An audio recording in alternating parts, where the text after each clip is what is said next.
Ada yang belum makan kan? Nah, jadi seperti biasa, sebelum kita memulai kegiatan, kita awali dengan berdoa. Di sini ada yang mau memimpin doa. Apa? Kelas mana? Boleh. Belum kita mulai pelajaran, ada baiknya kita berdoa dulu. Berdoa dimulai.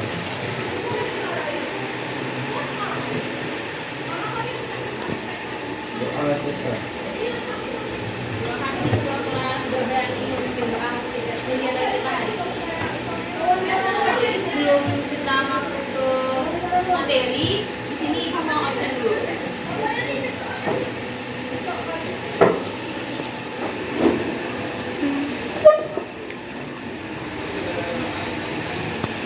Aceh Olivia, Agnikenya, Ahmad Aga, Alziana Farah, ini hadir semua ya.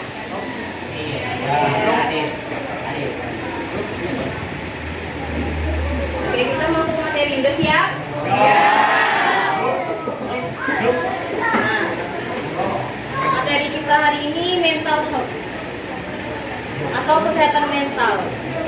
Kenapa ibu angkat temanya mental health atau kesehatan mental ini? Karena zaman sekarang itu kan anak Gen Z ya, itu dikit-dikit mental health. Aku nggak bisa disakitin, aku harus jaga kewarasan aku, mental health aku, nggak bisa diginiin, gitu kan?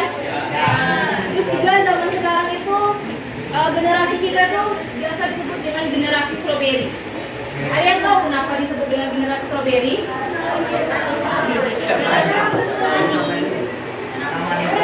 Ya, karena kalau generasi strawberry itu kelihatannya cantik di luar, estetik, mewah, rasanya juga dengan penuh kejutan, iya kan? Wangi, tapi kena tekanan dikit udah lembek, langsung lembek, iya kan? Oke. Jadi lanjut. Nah, jadi apa sih mental health itu? Boleh Bu Putri? Di sini ada yang tahu pengertian mental health? Boleh? Angkat tangan.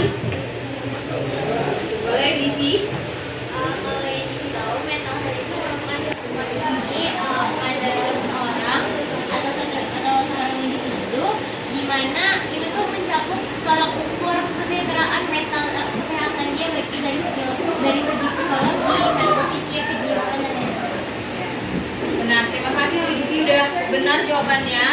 Ini boleh Bu Putri. Jadi mental health itu bagaimana tentang kesejahteraan emosional kita, psikologis kita, cara kita berpikir, dan bagaimana cara kita mengelola stres. Bagaimana cara kita membangun hubungan positif dengan orang lain.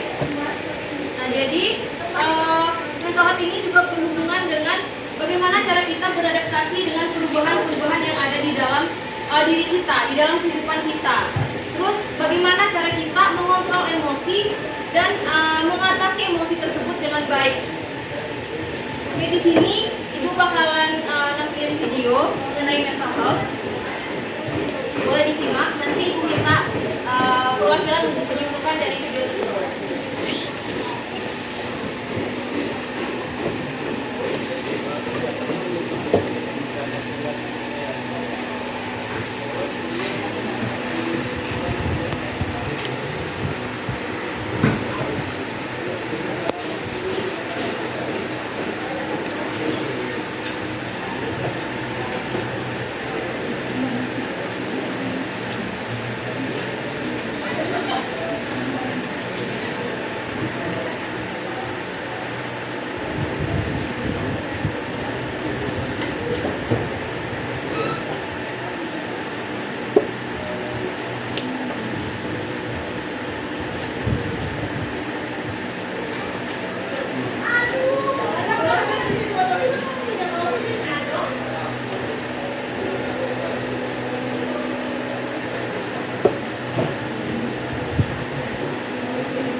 saja.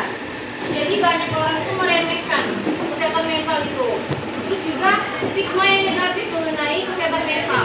Kalau ada orang yang mau menemui psikolog atau menemui dokter jiwa itu dianggap orang yang gila gitu.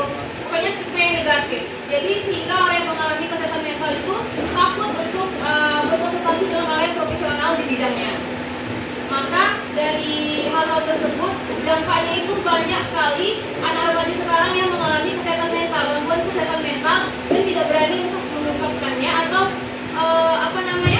memperbaiki. Boleh di-skip? Mungkin kita skip aja videonya. Mungkin di lain waktu ibu bakalan nanti videonya karena di sini suaranya tidak muncul. Oke. Nah di sini ada beberapa contoh gangguan mental atau contoh gangguan mental. Yang pertama itu depresi. Ada yang tahu depresi apa?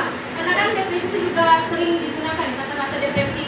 Aduh, malas ngerjain tugas berdepresi, ini lama-lama banyak masalah. Tapi tahu nggak depresi itu apa? Keadaan seperti apa?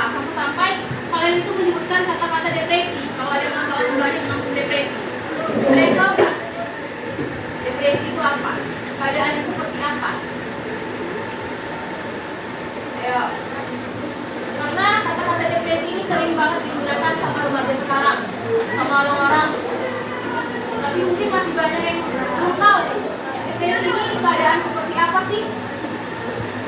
Ada yang tahu? Boleh? Kalau depresi simpel yang Dila tahu sebelumnya, itu tuh perasaan sedih atau perasaan stres yang berlebihan sehingga mempengaruhi kehidupan sehari-hari. Kayak dia tuh sedih akan suatu hal dan itu tuh kepikiran terus sampai dia tuh nggak fokus melakukan apapun yang ada di hidupnya. Oke. Nah, terima kasih untuk siapa namanya? Dila. Ya, tepuk tangan dulu untuk semuanya. Jadi dengan jawabannya, depresi itu suatu gangguan di mana rasa sedih berlarut-larut, sehingga rasa sedih itu mengganggu keseharian kita. Mulai dari gangguan tidur, bisa jadi tidur berlebihan atau tidak bisa tidur. Terus juga ciri-cirinya dengan nafsu makan, bisa meningkat ataupun berkurang nafsu makannya. Nah, depresi ini berkelanjutan, rasa sedih yang berlarut-larut dalam jangka waktu yang panjang. Kalau depresi itu bisa disebut depresi apabila kesedihan tersebut itu dialami dari jangka waktu 2 minggu lebih. Selalu memikirkan hal-hal tersebut, hal yang membuat sedih. Jadi hilang minat, energi berkurang, hilang semangat untuk melakukan aktivitas lain. Nah, hal itu bisa merupakan ciri-ciri dari depresi. Selanjutnya itu ada gangguan kecemasan. Kalau gangguan kecemasan itu sebenarnya ada beberapa tipe, ada yang ringan, yang umum, berat. Kalau gangguan kecemasan yang kita alami itu pasti yang ringan ya. Misalnya kayak ibu aja mau masuk ke sini tuh udah lumayan cemas ya, padahal udah sering masuk di kelas ini, udah kenal juga sama kalian, tapi pasti ada rasa cemas. Tapi itu jenis gangguan kecemasan yang biasa saja. Kalau gangguan kecemasan yang tingkat tinggi itu kayak serangan panik. Di sini ada yang punya pengalaman serangan panik? Belum ya? Jadi kalau serangan panik itu tiba-tiba itu sesak napas gitu, sulit bernapas, merasa sakit, gemetar. Nah itu tuh gangguan kecemasan. Dan dia tidak bisa mengontrol di mana dia tuh lagi di mana sekarang. Itu nggak bisa. Jadi pikirannya tuh menguasai dia. Jadi hilang kendali karena kecemasan tadi. Terus ada gangguan bipolar. Gangguan bipolar itu perubahan mood. Jadi apalagi yang cewek kan mudah banget ya. Kayak tiba-tiba bad mood, tiba-tiba good mood. Nah itu bisa jadi juga gangguan bipolar. Jangan remehkan perubahan mood. Jangan kayak karena aku cewek wajar aja deh aku tuh bad mood tiba-tiba good mood kan. Bisa jadi gangguan bipolar. Karena ciri-cirinya itu cepet banget, bisa tiba-tiba itu semangat banget, pede banget. Gak berapa menit kemudian itu langsung down, gak semangat lagi, udah udah hilang minat, yang awalnya semangat, pede, udah hilang. Tiba-tiba sedih, nggak tahu kenapa, langsung berubah moodnya. Itu ciri-ciri gangguan bipolar. Nah, kalau gangguan kecanduan dan penyalahgunaan zat seperti alkohol dan seperti narkotika, kayaknya semuanya udah pada tahu ya. Pasti orang yang memiliki gangguan kecanduan ini sulit mengendalikan diri. Misalnya kalau lagi maaf ya, mau mengonsumsi hal seperti itu, tidak mendapatkannya, pasti hilang kendali. Tidak bisa mengontrol emosi, tidak bisa mengontrol dirinya. Dan sama itu ciri-cirinya juga nafsu makan, pola tidur yang tidak teratur, terus juga kontrol emosi. Nah, selanjutnya itu ada gangguan makan seperti anoreksia nervosa, bulimia nervosa, dan binge eating disorder. Nah, di sini ada 3. Yang pertama, anoreksia nervosa. Itu ciri-cirinya dia gimana ya? Dia tidak bisa menerima makanan, menolak makanan. Padahal badannya sudah kurus. Tapi tidak bisa, karena pola pikirnya tadi, dia tidak bisa, dia takut gendut. Jadi tidak bisa, mau makan apapun tidak bisa. Itu namanya anoreksia nervosa. Terus ada bulimia nervosa. Kalau bulimia nervosa itu dia mau makan yang dia suka, tetapi ada kompensasinya. Jadi misalnya dia tuh habis makan, jadi ada penyesalan di akhir. Penyesalannya dalam bentuk apa? Makanan yang dimakan akan dimuntahkan secara paksa.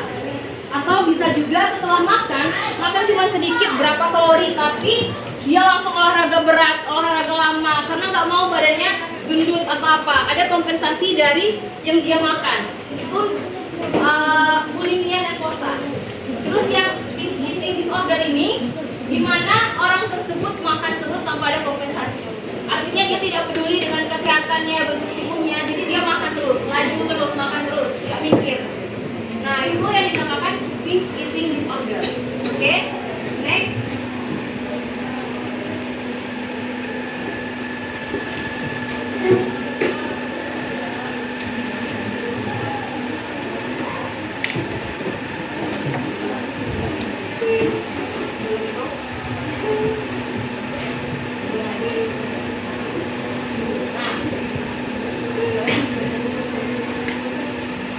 Selanjutnya itu ada gangguan stres post traumatik atau PTSD. Nah, gangguan stres post traumatik ini terjadi pada orang-orang yang telah mengalami trauma. Bisa dari bencana alam, mengalami kekerasan ataupun pelecehan. Nah, ciri-cirinya itu setelah mengalami trauma tersebut orang tersebut bakalan bermimpi buruk. Kejadian yang dia lihat ataupun kejadian yang dia alami, kejadian buruk tadi, traumanya tadi, mimpinya bisa berulang-ulang, tidak cuma sekali. Terus juga kecemasan berlebih terhadap hal tersebut, hal yang bersangkutan dengan traumanya.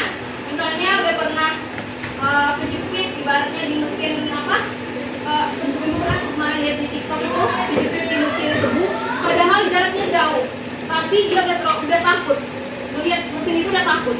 Itu gangguan stres post traumatik namanya. Itu gangguan PTSD, padahal masih jauh jaraknya ya, tapi dia udah takut melihatnya karena trauma itu bangkit lagi, ingat lagi kayak gitu. Nah, terus ada gangguan kepribadian seperti borderline dan antisosial. Beda ya, antisosial sama orang introvert. Kalau orang introvert dia itu masih bisa bersosialisasi, tapi dia tidak terbuka dengan orang lain. Apa yang ada dalam dirinya dia tidak mudah bercerita, dia masih bisa bergaul. Kalau orang yang antisosial, dia sama sekali tidak suka dengan keramaian, tidak suka bergaul dengan orang lain. Itu antisosial ya. Jangan kita nanti aku introvert loh, makanya aku gak ngomong. Beda ya. Kalau introvert itu kita masih bisa ngomong, masih bisa bergaul di keramaian, berbaur. Bedanya kalau antisosial itu enggak sama sekali. Lebih suka sendiri, mengurung diri. Kalau di keramaian itu jadi cemas. Nah, itu orang-orang yang memiliki gangguan antisosial. Nah, gangguan kepribadian atau antisosial itu juga bisa dikarenakan pola pikir yang buruk, tidak merubah pola pikir. Jadi apa pola pikir yang buruk itu? Ya udah dikembangkan aja, nggak pernah untuk berpikir ya udah yang buruk tadi pikirkan ke yang baik. Yang awalnya mikir aku kayaknya nyaman sendiri deh. Kalau misalnya nanti di luar ada pengeboman, aku aman di rumah. Tapi dia nggak pernah berpikir kayak kenapa sih sih nggak di keramaian aja, siapa tahu kan ada hal-hal yang seru yang kita lewatkan. Gak mungkin juga setiap saat itu ada pengeboman atau apa gitu kan, kejahatan, tapi dia tidak pernah berpikir hal seperti itu, nyaman dengan kehidupan sendiri. Nah yang terakhir itu ada krisis psikologis seperti krisis kejiwaan atau pemikiran bunuh diri. Hal ini krisis kejiwaan yang akut, biasanya juga karena memang sudah ada dari genetik.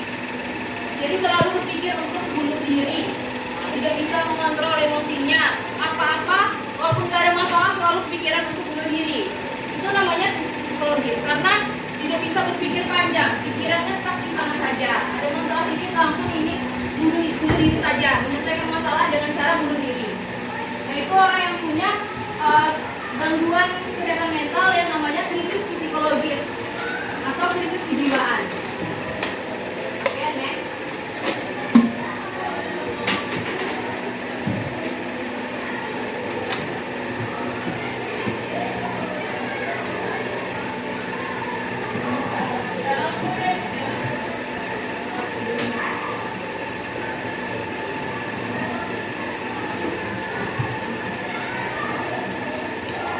Terus di sini ada upaya untuk meningkatkan kesehatan mental.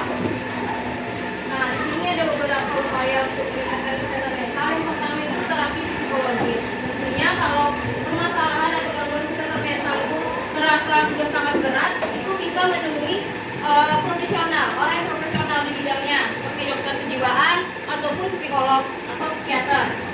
Nah, terus hal yang bisa kita lakukan sendiri tanpa harus menemui psikolog itu meditasi. Di sini udah pernah meditasi belum? Ibu kasih meditasi belum? Belum. Oke. Ini berupa edukasi meditasi ya. Jadi meditasi itu bisa dilakukan secara mandiri. Nah, meditasi ini bertujuan untuk kita itu sadar akan bagaimana diri kita, sadar dengan keadaan kita sekarang, fokus kepada apa yang terjadi sekarang, bukan fokus kepada hal lain. Untuk melatih fokus meditasi. Jadi kita sadar apa yang terjadi dengan diri kita, apa yang akan kita lakukan. Meditasi ini juga bisa dilakukan untuk kalian-kalian yang kalau belajar kurang fokus, kayak memanggil itu apa ya namanya tuh, kayak lengan-lengan gitu lah. Dipanggil nggak dengar tapi malah jawab, itu bisa kita gunakan meditasi. Di YouTube banyak, cari aja meditasi. Nah itu untuk nanti fokus juga. Terus olahraga dan menjaga kesehatan fisik. Tentunya ya kalau badan kita sehat, mental kita juga sehat. Karena kesehatan mental dengan kesehatan fisik itu pasti bersangkutan, berhubungan. Dua hal yang sangat penting di dalam kehidupan kita. Pernah pepatah yang bilang mental yang fisik yang sehat akan memberikan mental yang sehat juga. Nah, terus mengatur pola makan, sama seperti yang tadi, olahraga, menjaga kesehatan fisik, dan mengatur pola makan juga. Apa yang kita makan itu tentunya berkhasiat, pasti ada fungsinya bagi diri kita, di dalam tubuh kita. Jadi harus mengatur pola makan. Terus menghindari kebiasaan buruk.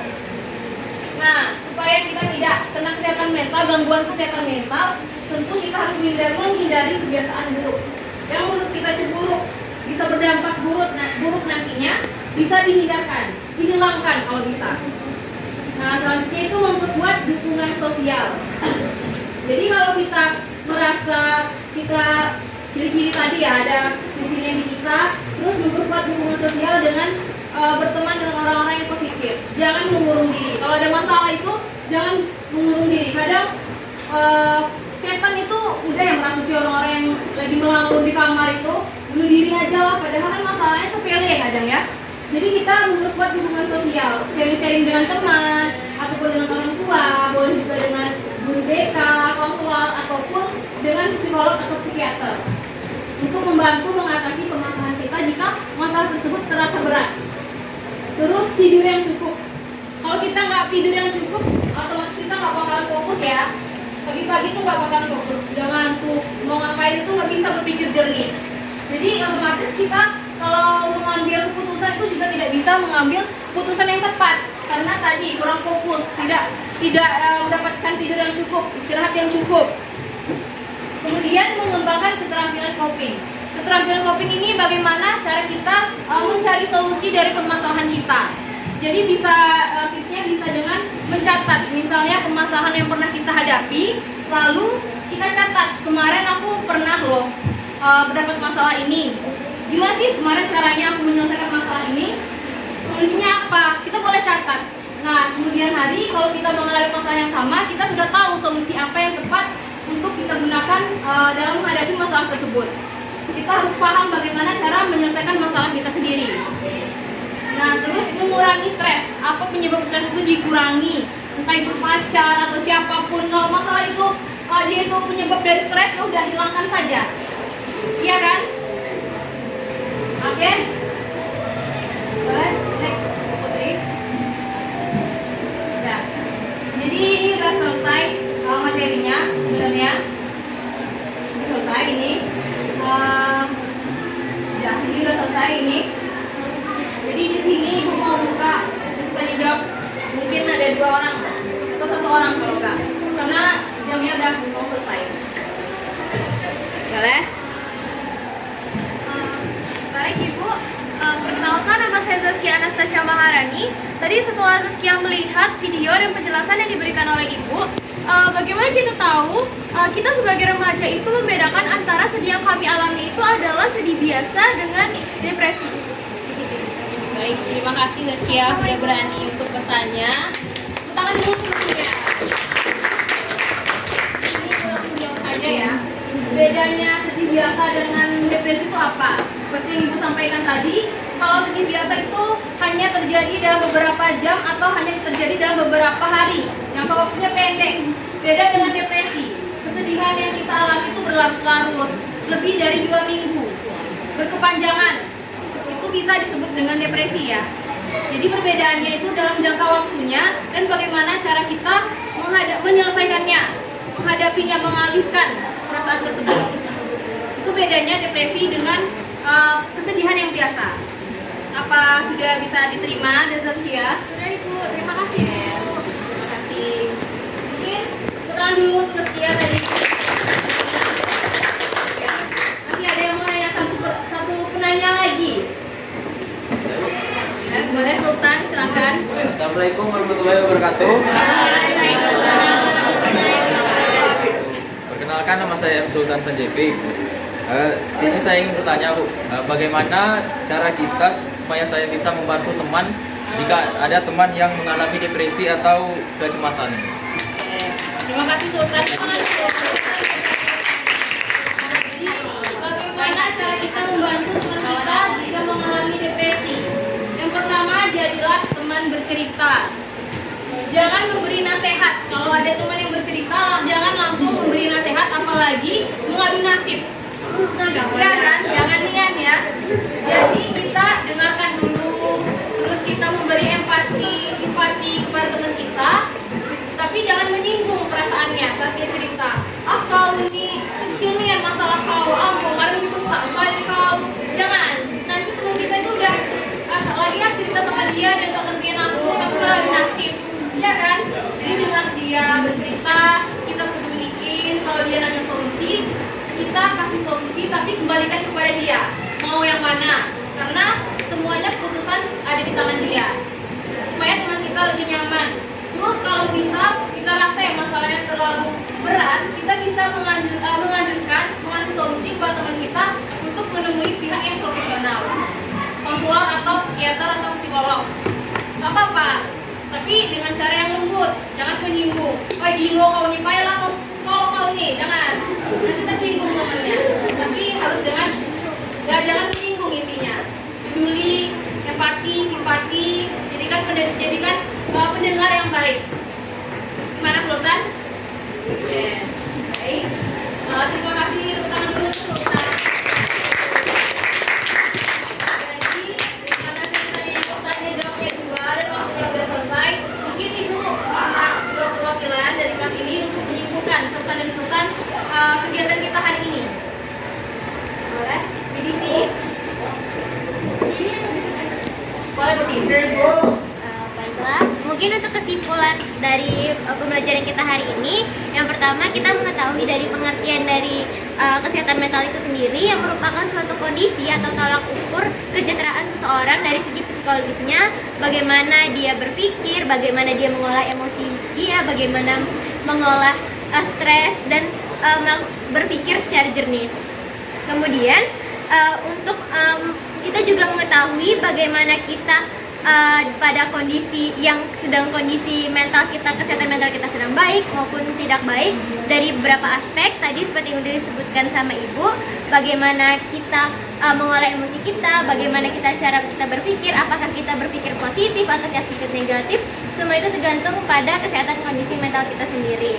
Nah, selain itu ada juga beberapa gangguan kesehatan mental yang sudah disebutkan oleh Ibu tadi seperti bipolar, depresi, kecemasan, OCD dan sebagainya. Nah, kenapa kondisi kesehatan ini penting? Karena seperti yang kita tahu bahwasannya sekarang kita tuh di kondisi peralihan dari zaman menuju zaman yang lebih digital. Maka dari itu kita tuh mungkin lebih banyak mengalami tekanan dan lain sebagainya. Makanya topik ini nih penting untuk pertama untuk sebagai edukasi dan bagaimana cara kita mengolah stres kita. Dan juga bentuk pencegahannya banyak, dan yang paling penting adalah dukungan sosial, bagaimana kita memberi dukungan dan diberikan dukungan kepada orang lain. Mungkin itu saja, Ibu. Terima kasih. Oke, terima kasih. Tepuk tangan dulu. Udah bagus, keren ya. Oke, selanjutnya masih ada tadi satu orang boleh memberikan pesan dan pesan. Tadi boleh? Tadi udah disimpulkan. Ayo boleh. Mungkin kalau untuk kedepannya isu yang sedang dibahas ini tentang kesehatan mental itu sangat amat penting ya dibahas pada kita audiens para remaja ini, karena para remaja ini kan masih kondisi yang bisa dibilang labil gitu, karena pikirannya selalu berubah-ubah, dan juga karena seperti yang dijelaskan oleh Widivi tadi bahwa kita ini sedang di masa modern yang memiliki banyak sekali tekanan, anak remaja ini malah lebih sering menutup apa yang sebenarnya terjadi di dalam diri mereka, hingga pada akhirnya itu berkembang menuju kesehatan mental itu sendiri. Nah, harapannya dengan adanya isu yang sedang dibahas ini, itu membuat kita para audiens remaja ini lebih aware terhadap apa penyebab yang menyebabkan kita itu menjadi sakit ini, memiliki kesehatan mental tersebut. Ya, oke. Terima kasih. Keren. Berarti minimal dan di sini sebelum Ibu tutup ada lembar LKPD. Masih ada yang mau memberikan pesan atau kesimpulan? Madila ya? Coba. Boleh. Jadi kalau di Dila sebenarnya pesannya itu kayak apa yang Dila dapatkan selama pembelajaran ini.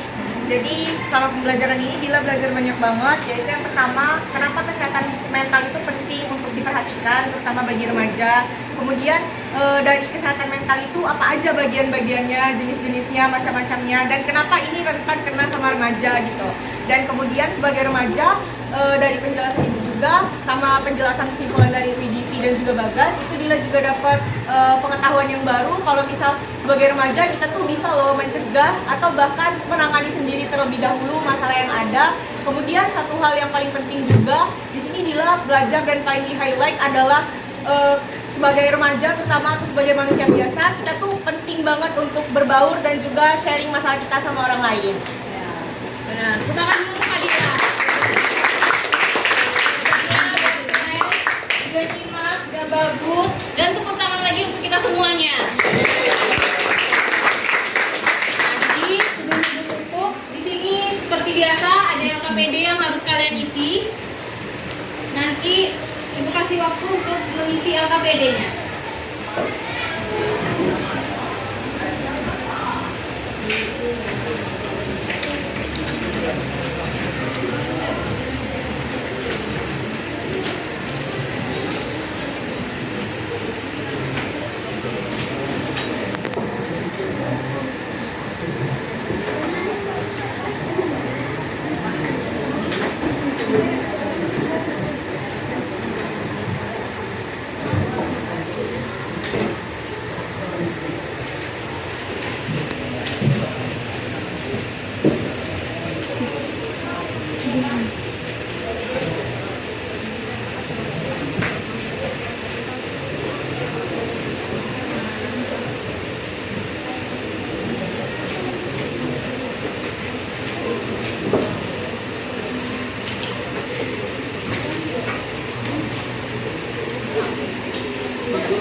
kita awali dengan berdoa, jadi kita akhiri dengan berdoa. Di sini ada yang mau memimpin doa kecuali ketua kelas.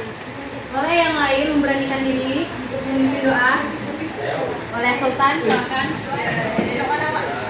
Baiklah teman-teman, untuk mengakhiri pembelajaran hari ini, ada baiknya kita berdoa menurut agama dan kepercayaan kita masing-masing. Berdoa dimulai.